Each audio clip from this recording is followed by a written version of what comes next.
आध्यात्मिक साधनाओं में ध्यान का महत्व सबसे ज्यादा है। सभी धर्मों और परंपराओं की पूजा पद्धतियों में किसी न किसी रूप में ध्यान शामिल है। चाहे हम राजयोग, हठ योग, लय योग, मंत्र योग, ज्ञान योग, कर्म योग, भक्ति योग या किसी अन्य आध्यात्मिक मार्ग का पालन करें, ध्यान की भूमिका बहुत महत्वपूर्ण है। भगवान को पाने के लिए हम जो भी रास्ता चुनते हैं, उसमें ध्यान एक अहम भूमिका निभाता है। राज योग यम और नियम से शुरू होता है, जिसके बाद आसन, प्राणायाम, प्रत्याहार, धारणा आदि आते हैं, जो मन को शुद्ध करते हैं और उसकी बेचैनी और चंचलता को नियंत्रित करते हैं। जैसे जैसे मन की अशुद्धियां दूर होती है, मन ध्यान के लिए तैयार हो जाता है और धीरे धीरे ध्यान और समाधि के लिए उपयुक्त हो जाता है। तभी मन ध्यान और चिंतन में लीन हो पाता है और साधक के लिए दिव्य दर्शन और मुक्ति की संभावनाएं सच हो जाती है। हठ योग का अभ्यास षटकर्म, 6 शुद्धिकरण क्रियाओं से शुरू होता है। हम आसन, प्राणायाम, मुद्राएं, बंध और अन्य हठ योग अभ्यास करते हैं, लेकिन इन सब का उद्देश्य शरीर को शुद्ध करना और उसके बाद मन को शुद्ध और नियंत्रित करना है। हठ योग सांस को नियंत्रित करके मन को नियंत्रित करता है और तभी साधक ध्यान और चिंतन की ओर आगे बढ़ सकता है।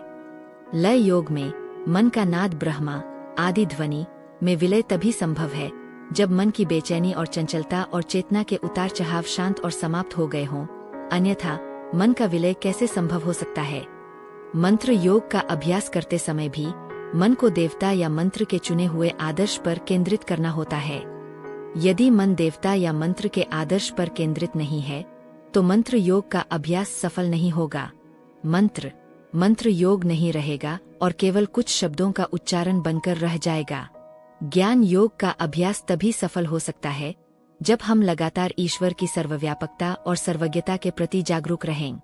हम हर पल दुनिया की नश्वरता और भगवान के शाश्वत स्वरूप के बारे में जागरूक रहें। हम हर पल भौतिक सुखों और इंद्रिय सुखों की क्षणभंगुरता और अतृप्ति और शाश्वत आनंद में मिलने वाली स्थायी संतुष्टि के बारे में जागरूक रहें। हम भोग से होने वाले दुख और आध्यात्मिक अभ्यास से मिलने वाले आनंद के बारे में जागरूक रहें। कर्म योग के अभ्यास में भी ध्यान जरूरी है। हमारे सभी कर्म निस्वार्थ हों। हमारे हर कर्म अच्छे और बुरे, सही और गलत, पाप और पुण्य से परे हों। तभी हमारे कर्म सच में निस्वार्थ होंगे। निस्वार्थ कर्म, फल की आसक्ति से मुक्त कर्म, कर्तापन की भावना से मुक्त कर्म भगवान को अर्पित किए जा सकते हैं। यह तभी संभव है जब हमारी इंद्रियां कर्म करती रहें, लेकिन हमारा मन भगवान पर केंद्रित रहे।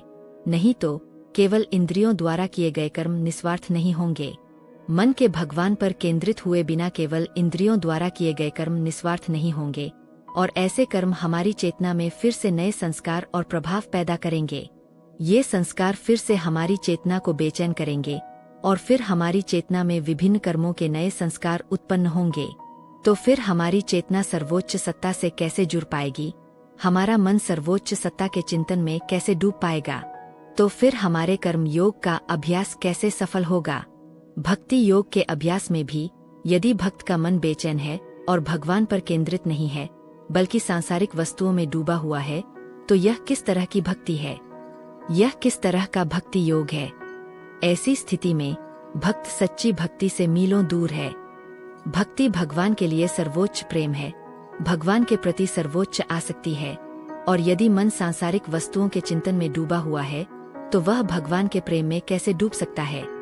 हाँ, जब मन भक्ति के निरंतर अभ्यास से खुद को शुद्ध करना शुरू करता है, जब मन शांत हो जाता है, जब मन की सांसारिक वस्तुओं से आसक्ति कम होने लगती है, तभी मन भगवान के प्रेम में डूब पाएगा।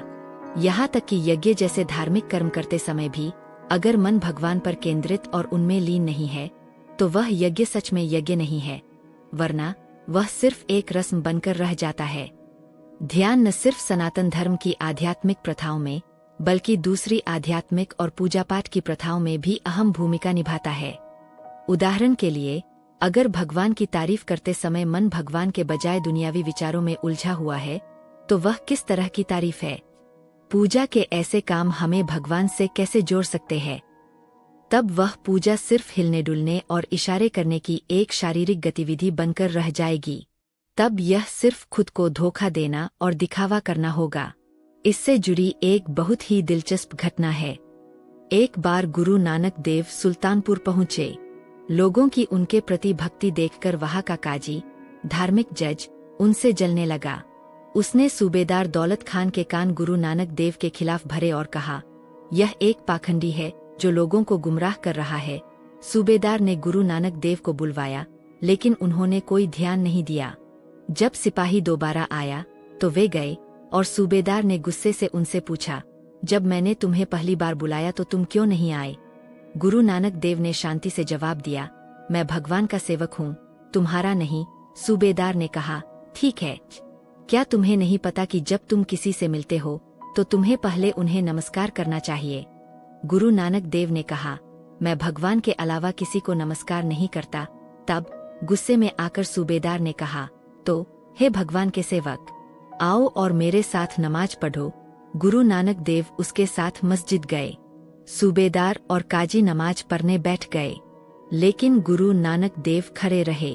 उन्होंने सूबेदार, काजी और पास में नमाज पढ़ रहे दूसरे लोगों को ध्यान से देखा। थोड़ी ही देर में गुरु नानक देव को एहसास हुआ कि उनका ध्यान नमाज पर नहीं बल्कि कहीं और था। इसलिए वे मुस्कुराए। जब नमाज खत्म हो गई तो सूबेदार ने गुरु नानक देव से पूछा, तुमने कहा था कि तुम नमाज पढ़ोगे, कि तुम भगवान के सेवक हो, लेकिन तुम नमाज के दौरान बस खड़े रहे। तुमने नमाज क्यों नहीं पढ़ी? गुरु नानक देव ने कहा, नहीं, बिल्कुल नहीं। तुम बिल्कुल भी प्रार्थना नहीं कर रहे थे, क्योंकि तुम्हारा मन प्रार्थना में नहीं था। तुम्हारा मन काबुल के दूर शहर में भटक गया था और वहाँ वह बढ़िया घोड़े खरीदने में व्यस्त था।